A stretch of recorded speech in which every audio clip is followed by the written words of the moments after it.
They dress alike, listen to similar music, are hooked on the latest trends, rebellious, and couldn't care less about the world. If this is your idea of the world's average youngster, it's time to think again. In their biggest global survey of young people, MTV Networks International set out to check the well-being of young people around the world, their states of mind, their stress levels and mental health. The results are surprising. Worries about the future rank much higher than immediate pressures. 8 to 15-year-olds gave serious matters like getting good grades and a good job the top spot, followed closely by being safe. Looking cool, being popular and having the right brands ranked much lower. Amongst the things 16 to 34-year-olds stress about is getting a good job. Being popular and wearing the right clothes end up last.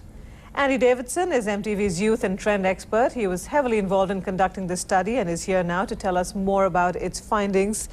Well, the country, according to your research, which has the best sense of well-being is India. What are the young people doing right in India that they feel so good? Yeah, I think the interesting thing is when it comes to well-being of young people around the world, there are 3 key areas that we found that they need to have fulfilled and satisfied. The first one is a sense of safety, feeling that your environment is safe and that you're personally not going to come under attack or threat yourself. The second key area is having a strong sense of connection, whether that's with family, with organised religion, understanding there are things bigger than yourself that can take care of you. And the third key thing is your optimism levels for the future. So the world is changing. How is it going to change? How is it going to affect you? And these are the boxes that are ticked by the young people in India? Very much so. What makes them so optimistic? I think the kids we spoke to in India, and we spoke to a number of kids around the world, this is a study of 5,600 people, they just see that the opportunities something like globalisation is offering their country. They can see that compared to their parents' generation, they can really push forward and do better than the generation preceding them, which was not the case in the developed countries that we went to. Interesting note about globalization. Your research says that only 22% of the young people you surveyed say that globalization is changing their culture for the better. This was hugely brought down by the developed countries. They can see these changes happening, but they're not necessarily seeing that it's bringing the opportunities that it might be bringing in the more developing countries. And another one that struck me was that less than half the people you interviewed between the ages of 16 and 34 said that they are happy with their lives. That's really sad. It was really sad. And again, I think you need to look at the split between the developed and the developing world. And if there was ever a survey that kind of proved that money doesn't buy you happiness, this would be the one.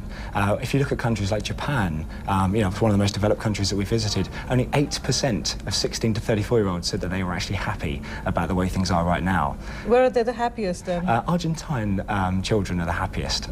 We found 75% of 16 to 34-year-olds saying that they were happy. A lot of the young people you interviewed spoke about stress as well.